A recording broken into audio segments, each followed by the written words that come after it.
Yo, what's good, people? Welcome to the first episode of TPRP.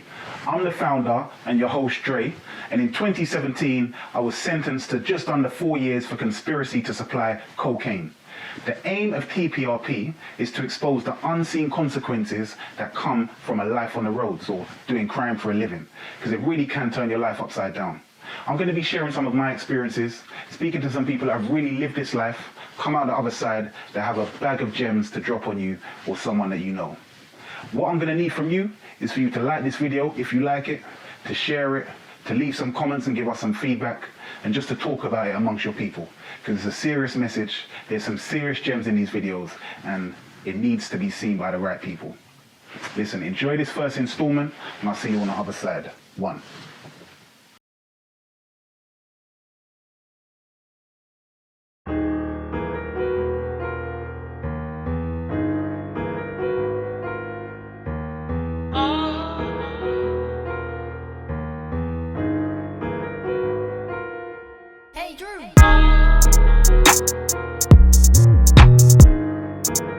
Dave, before we started this interview, if you like, I asked you to pick a location that was relevant to your story. So here we are on the Edward Woods estate. Okay. Tell me a little bit about why you brought me to this location. The reason why I say, Jay, I brought you to this location because my family and my roots were in Shepherd's Bush, and this estate. My dad lives in Pointer House. He's lived there for many years, 40 years. Right. And just the way that I grew up, the way that I worked, I learned street knowledge and certain things, and my peers and mentors away from my family has taught me about how I am now, basically, and who I became, the man I became and to the man I am now. Right. Okay, cool. So the guys at home are going to want to understand a little bit about your offence. Okay. So can you tell me, so my understanding is, I know that you've done roughly 13 years in prison. That's right. When we first met, yes, sir. you was on the back of doing an IIPP. That's right. Is that right? That's right. So can you explain to the viewers what an IIPP is, and then tell us a little bit about what you were inside for? Yeah, the IIPP, and it's still going on now, which is strange because it's unlawful. Right. Because David Blunkett, all the other, so I say the establishment have banned it and abolished it, but it's still going on now. Right. It is an indeterminate protection against prisoners. So it's like an IIPP is an offence which is, it comes with a life licence, Right. but without having the mandatory of actually someone dying. So you have a 99-year licence, which I have. Okay. For the rest of my life, I've got a 99-year licence, and you have a supervision order for a certain while. You have to go and see probation. Right. Then after that's finished, but you still have the licence, unfortunately. Okay, so I've heard with an IIPP, some of the prisoners or inmates that I met, they had like an original 5-year sentence. Yes. 10 years on and they're still in prison. How does that happen with an IIPP? Two ways that happens. Failure of the establishment and also failure to the person. Okay. Sometimes the person, you have to do so many courses to get out of prison. Right. And because some people have mental issues. Okay. Some people have had to address their offence. Right. Regarding whether it's emotional, whether it's domestic, whether it's a violent crime, Right. and so forth. They had to address it by doing courses, lowering their risk to the public. Okay. Once they've lowered their risk, then they can go in front of the parole board, Yeah. and then the parole board will recommend them for release. Okay, I understand. So, why did you get an IIPP? That's a good question. If I was, to be honest, my crime was in London based, which my crime would end up being in Southampton, Right. I don't think I would have got one. But because it was London based and because it was in Southampton and because of my previous, because the main thing about IIPP, and it's based off an Americanism as well, the Right. 3 strike rule. Okay. The main reason why I got an IIPP because I had violent offences before, or so-called violent offences, with CS gas, firearms, and that triggered the IIPP situation. Okay. So that is why the judge had a reason and felt he had a reason to give me an IPP. Okay, cool. So you just mentioned some pretty serious stuff there. You said CS gas, Yeah. firearms. How did you get involved with these kind of serious weapons? It came up over the years.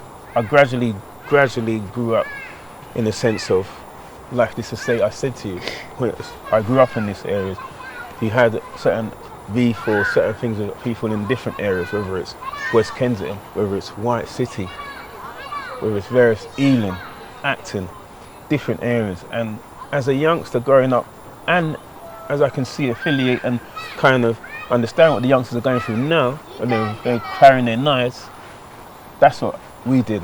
We carried CS gas, or we carried some form of protection to make sure that we weren't violating. Right. And that's how I got caught with CS gas once, Yeah. and then I got caught again with it. And because as a young offender, I didn't get as long as I would have. Okay. Right. So what I want to understand, Dave, is how a young person Yes. goes from, being in primary school to Yeah. suddenly on the roads with their mates, with CS gas and these kind of weapons that you're talking about. So what was your background like?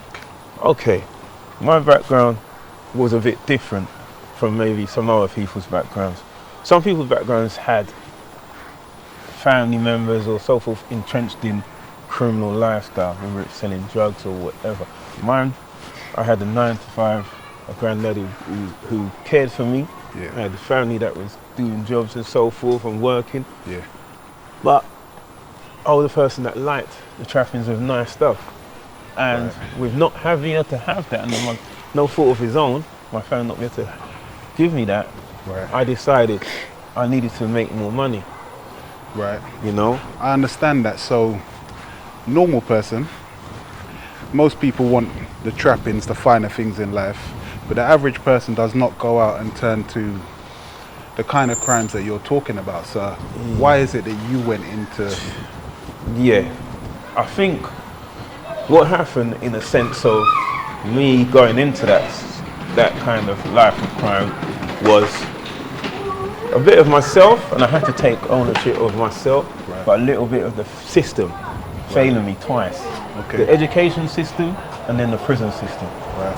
Where I'd say that the education system, whereas I had a chance to, well, I did finish my GCSE, I had a chance to finish and go further, but I got expelled from school at the age of 14. Right. So by getting expelled from the age of 14, I had time on my hands. And by having time on my hands, I could meet more like-minded people who Okay. were on the street doing things you shouldn't really do.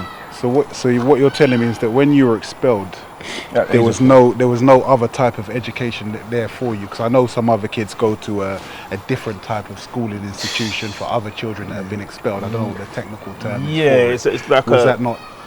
that was there, but my family or my granddad didn't want me to have that. He waited and waited till they gave me another opportunity to go to another school. Right. So within that time, before we did that, I just done my own education, and that's street education, and I went on that.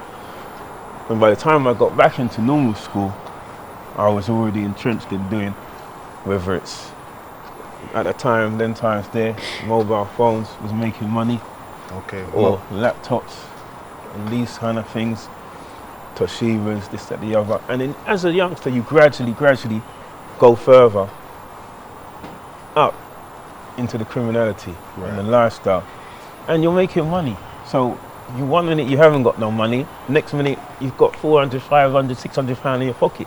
Okay. And you like to go out and live good. I understand. So just going back to what you said, because you said that I heard you mention your grandfather. Yes, sir. So does that mean that your father and mother wasn't Wasn't there. sort At of its- there what- and hands-on? I say what happened at the early age. My dad my dad who lives in this block that we're outside right now, Pointer House, Okay. he was a young father, and I can understand that because I've got 2 kids as myself, one's 24, one's 15. Yeah. He got to a stage where he probably felt he's too young to be a dad, Right. and understand the intricacies of raising a young boy into a man. Yeah. And he decided, no, it wasn't for him. Yeah. Sorry, just to interrupt. So when you say a young father, how young? My mum was 20 years old, my Right. dad was 18. Right. So he felt it probably hard to take it on and take on that role. Maybe he needed that support at the time, but he couldn't do it. So my mum was left to do it on her own. Right.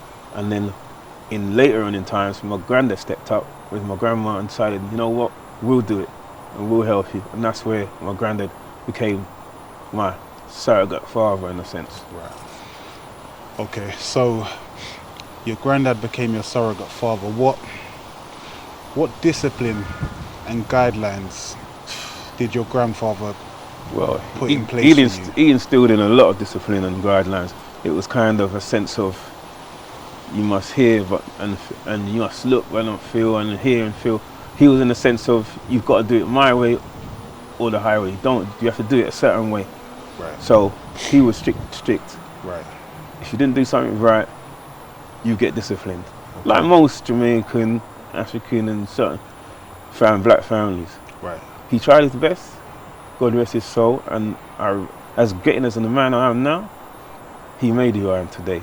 He knew what the trials and tribulations and the pitfalls that I'm going to have later on in life. And he was just trying to prepare me for that. But at the time when you're young, you just want what you want. Right. You want the trainers, the Adidas Torsions, the Chiffies, all these Armanis, the this, that, other, and you're not listening to nobody else. So yeah, he tried his best. So what you're saying to me is there's only so much that he could do. He tried his best. Yeah. So for you guys at home, Dave has children. How many children do you I've got two. One son, one daughter. Yeah, and your son's... He's how old? 24. 24. Okay. So as a father, how much control or influence do you think you have over your 24-year-old son? And what do you do to put in place guidelines and stop him from going down the road that you took? When he was young, unfortunately, I had him from from baby to 2.5. I changed him, I made sure I was involved. I made sure I was everything that my dad didn't do for me. I was hands-on. Right. Then in 99, 2.5, he was born in 97, 99, I left him. I went to prison. And that was for the attempted murder. Yeah. I left him. So in that short space of time, I got a 10-year sentence, but dropped down to 7. I done 3.5. Right. By the time I came out, he was 6 years old. He was still at a time when I could mould him and so forth. And I did that. I made sure he done his studies, he done this and done that. But then, in 2008, I left him again at 11. Right. Until I came home in 2018. And then by that time, he's nearly 21. So he was a grown man. But I still made sure that I knew what was going on in his life. Right. I instilled certain things. I made sure he done his 11 plus. Same like my daughter. And they went to grammar school. So I was fully involved. But staying that, you have to be there. You have to be, time and the love has to be there. Right. Okay. So the difference between your upbringing and his upbringing is that you were present and hands-on, whereas your father wasn't. Yeah. Okay. I understand. Definitely. I understand.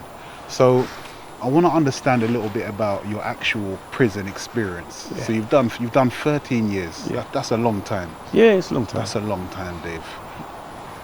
What was the hardest points? What have been the hardest points of your prison experience? Funny thing, I'd say this. When I went to the most serious courts in England, the Old Bailey, for the first sentence, I'll never forget it. Court 4 in the Old Bailey, I got convicted. 10 years, he said I'm going down. At that time I was naive. I never knew about prison. I was 22, never been to prison. All my friends have been to prison. Young offenders, I never went. He said to me that I'm going to be going to prison. I thought I was going to have to do the whole 10 years. Right. That's the first time I got emotional.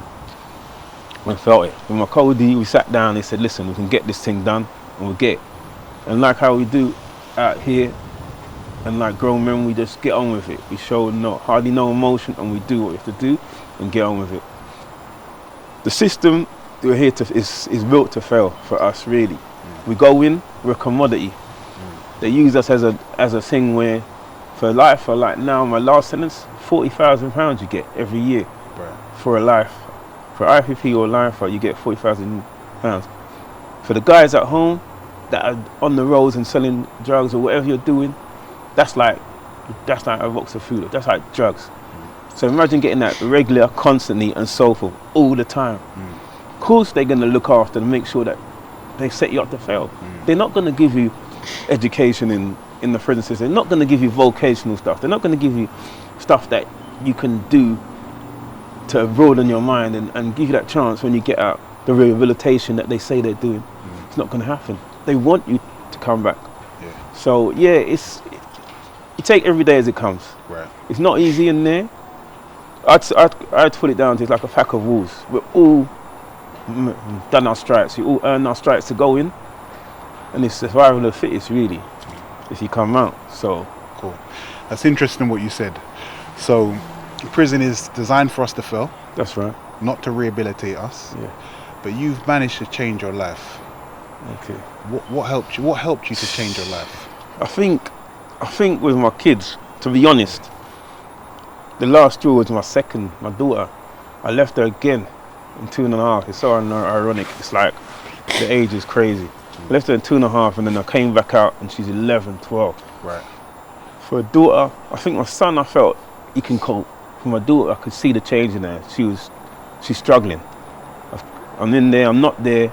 The first father figure that you're supposed to, the male figure that your daughter sees is your father, is a man. She has that relationship badly with that person, it's going to ever be bad.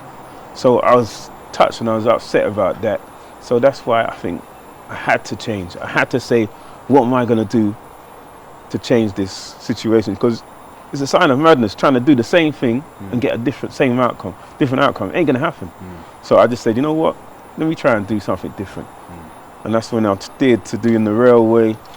I used to do PT, personal training, but you know, the system again stopped me from doing it. Right. They thought it was crime and gang affiliated. Yeah. Okay, that's interesting. So that brings me on to another point. So when I saw you inside, a big part of your prison day was to do with health and fitness. Of course. Training. Yeah. You know, you was one of the bigger guys in the camp. So how much did the gym and training and looking after your physicality help you to both rehabilitate you and to get you through your sentence? You know what? To be honest, Dre, the first sentence, it helped me a big deal because I done a long distance course from YMCA, and a lot of people do it and learn to become a personal trainer or gym instructor, and then they can work in the gym. But I took it to another level and done a level 3, and then I become a personal trainer. Sick. And that was my first sentence, and then I came out and I did that from 03 all the way up to 08, and that's when I got to club manager and so forth. So I was doing well in that. And a lot of people don't realize and say, oh, if you're working, how comes you're still involved in the crime and so forth? Again, it comes down to choices and lifestyle and money and so forth. But then this time, I said, you know what, I've got to change and do something different. So I started studying and doing the OU, Open University, and I think yourself was doing something. So yeah, I did that, and I've done sports science. I've gone a little bit further in education myself, and I've done the gym orderly. And I think the gym just kept my head sane. Doing 10 years behind the door isn't easy. Every day it's 365 days of the year. Every day is hard, especially when you've got family. So it's hard. I'm not gonna lie. It ain't no easy thing. It isn't easy, and one of the biggest challenges for me was, like you just said, the family side of things. I had 2 young sons, very young sons, while I was inside, and that broke me. And also trying to maintain the relationship. That's right. With their mother as well. I remember we had a conversation. And you mentioned that the mother of your child was becoming, really independent, and you felt like when you came home that, it was almost Distance. like distance, and you didn't need to be there. What was it like managing that relationship, while you was inside and when you came home? I think it was tough because I got my sentence in 08. A lot of family was coming to see me, and then I remember forgetting, it's like it was yesterday. My last visit from my missus was in 2013, Right. February 2013, and that's when I knew that everything had changed. She just started driving. When I told her to start driving from ages, but she started driving. She started doing different things now, and she just got more independent, which is great. But I was losing that relationship with her, so I decided, you know what? It's best if we part and we don't have a relationship, but we have a good relationship with the kids. Within that, me saying that, my family were the only ones that end up bringing them to see me. Right. So my aunties, my uncles, certain people. So they stepped up and kept that bond going. So without them, I got to give them the due. I wouldn't have that relationship I have with my son now. Especially as far as they just gone recently. I spent time with my son. I had done a gym session, we ate, we had food. If that relationship didn't carry on from when I was with my son from 2012, we wouldn't be having now. It'd be a struggle. So yeah, it's relationships, I'd say you're lucky if you have one, keep going on. If you can have a friendship, then that's a bonus. But relationships, for men that have been on the street, on the roads, you can't think that you're gonna keep someone while you're in prison. It's not practical. It's not practical. Yeah. Because a woman is like anybody. She's gonna have, she's got feelings, she's got caring, she's got needs. She has to understand, and you got to understand that you're not there no more. What happens when things go wrong? And you need someone to turn to. So yeah. So that's one side of it, relationships wise, is in the relationship with your spouse or your partner or your girlfriend or whatever it is. But I think one of the sides that people don't see is the relationships that happen with parents, children, family members, friends. How did you find managing those relationships, and what impact did it have when you came home? To be honest, when I went in and I had a lot of money, because I decided to move from West London, from this area, which now is notorious, and all the other postcodes in London, notorious for crime, drugs, just violence. And I moved to the country. I moved to Dunstable, and I brought my kids up there, and they ended up going to schooling, good schooling. So I just moved, and I gave them a different outlook on life, a different outlook on how things can be, and let them be kids, let them be themselves. So yeah, I had to do that. I had to do that positive move. And with my family, I had the friendships there, but I can count 5 different ones that are there for me now. You know, it's a lot of friends just went, didn't come on the visits, didn't turn up, didn't write. You know, people that I thought was there for me weren't there. People that I helped in life when I was doing well, they forgot about these things, you know. So, and then people was also blaming me. They said, oh, you done it to yourself, this, that, the other. So I had to take that on. And it's a hard thing when you have to look at yourself. And that's it. When you're doing a sentence like 10 years, you have to analyze yourself. You have to look at what failures you did to get you to that stage. That's a good point. So what would you say was your biggest revelation, your biggest crystal ball moment that came from being inside? Yeah. I'd say my biggest crystal ball moment would be, and it's strange though, it's when I had the parole hearing, and actually tell a lie, 2. When I had the parole hearing and I knew that I had to somehow get out for my kids, I had to put across my best side of me to get over so that I could get out and be released. And knowing that with the IIPP, so many people have gone over tariff and never got released. Myself and a few others were the only ones to be released on tariff. The second one I'd say, crystal ball moment I'd say, is 2017 when I met you. I was getting prepared to go and bury my granddad, who has grew me up from 6 months old. not being able to be there for him through his dementia, through his all these kind of things. And the first time me seeing him from 2012 to then was hard. It was hard. And certain people in that funeral that day, I haven't seen them for 10 years. Some of my family. My partner, my baby mother that I was with, the mother of my kids, I didn't see her for 5 years. So it's a real thing. So I'd say to all the youngsters that are growing up now, this thing is no joke. When you get taken off the street, you get taken off for a good while. It's not no joke. If you ain't got no kids, then that's even worse, because you haven't left nothing on the street. So when you get taken off, people forget about you. Yeah, they might give you a phone call, you might get a phone on that now and again, they'll send you a little bit of money, but you get lost and you get forgotten about until they see you again, and then maybe they might put a hand out and reach out to you. But nobody's got nothing to give you. You got to make it yourself and do it yourself and change your mindset, really. Change your mindset, because on my first sentence, I think everybody owed me. The system owed me, this owed me that. The second one, I just had to just come and do it myself. And that's how I felt, really. You know? So it's tough. It's tough. So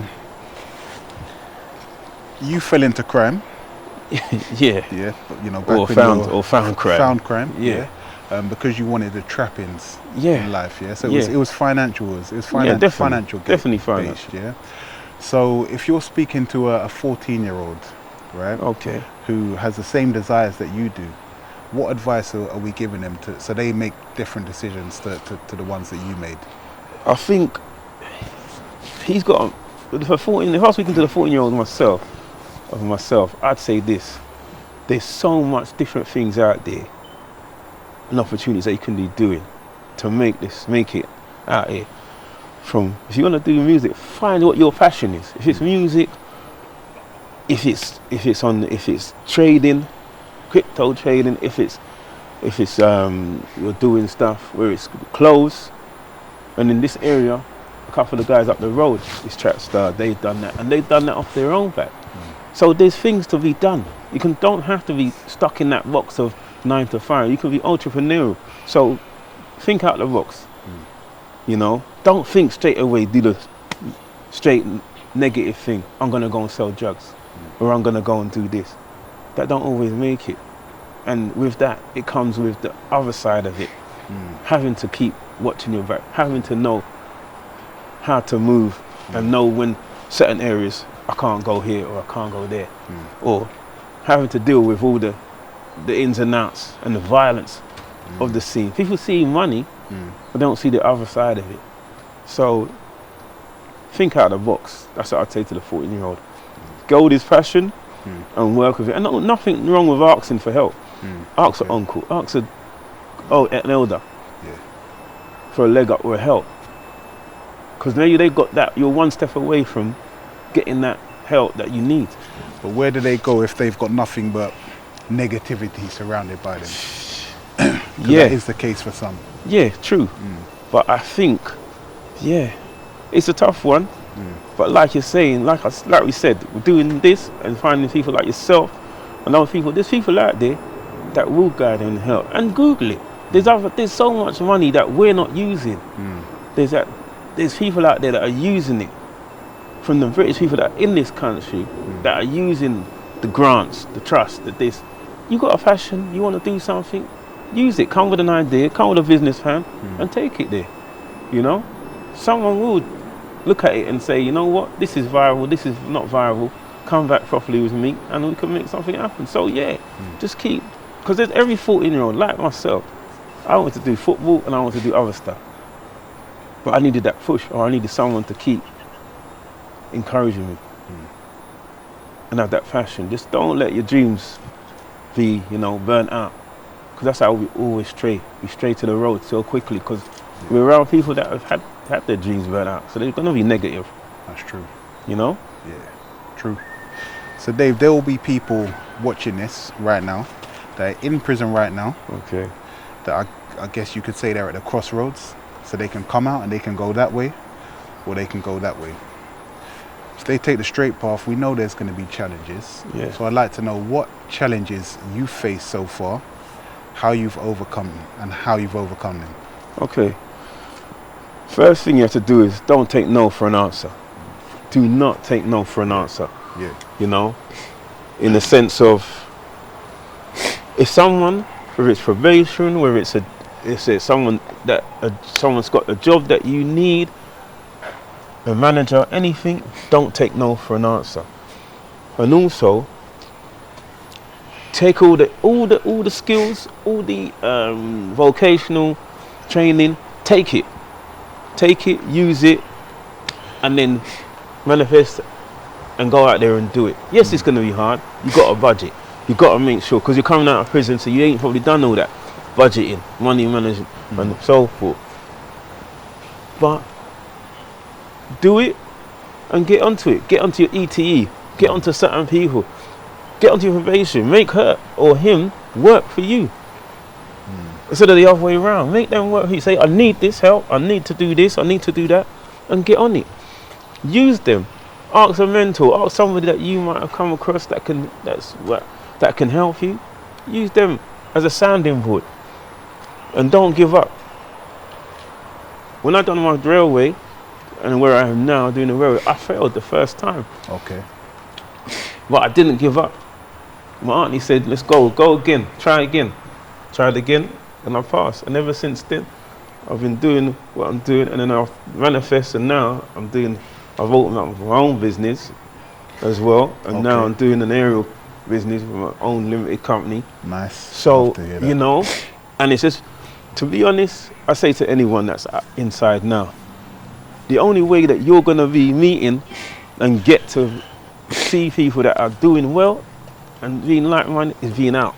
Right. Networking. Right. That is the greatest thing you can do. Think out the box. Get out here, network, and people will be throwing ideas, and you'll see certain things that can work for you. Got you. I've got a question for you, Dave, before we close. How often are you tempted to go back to your former lifestyle? I laugh. Yeah. And what keeps you on the straight path when that temptation does come in? Okay. I will say this, and I'll say this to anyone. We've done the road thing, okay? I've done it. My friend's done it. One of my good pals is here right now. Yeah. We've done it. It's easy to do. We can do it tomorrow. Make money from so forth. But how many men have gone out there and really tried and to make this thing work on the legit? If you don't try and go that full 100 with legit and only go 100 with the road, then you ain't tried. You're fooling yourself, really. Understood. So it's too easy. It's too easy. There's no challenge to it. There's no challenge. And to be honest, the old cliche, like we say, we do the road thing to come out of it, to go legit. But a lot of men, or a lot of the youngsters now, are doing it like it's fact. I'm just staying in it.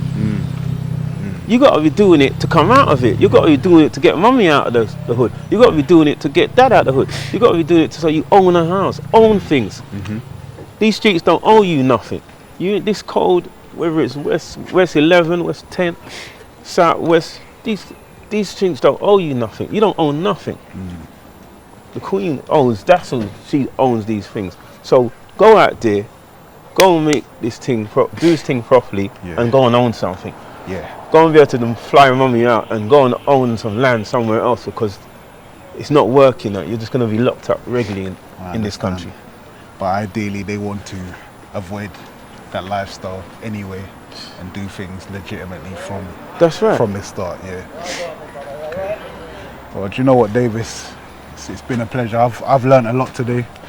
I've realised that there's even things in my life that I can, improve on. Of course. It's been very insightful, and I appreciate you coming to share your wisdom, gems and knowledge for the Prison Radio Project. No problem.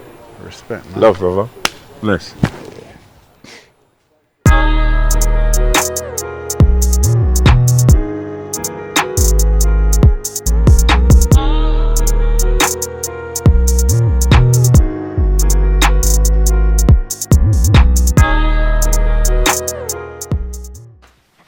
Yes, people, That's the first episode of TPRP done. I hope you lot enjoyed it.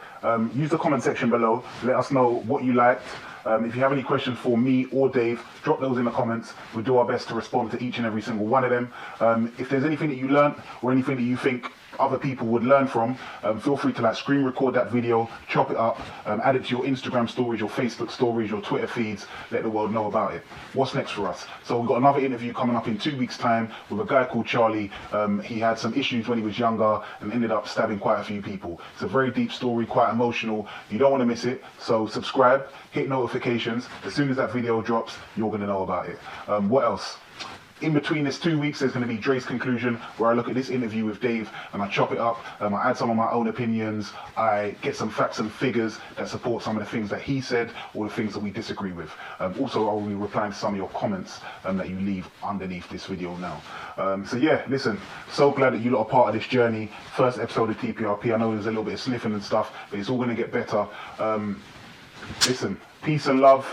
See you on the next video. 1.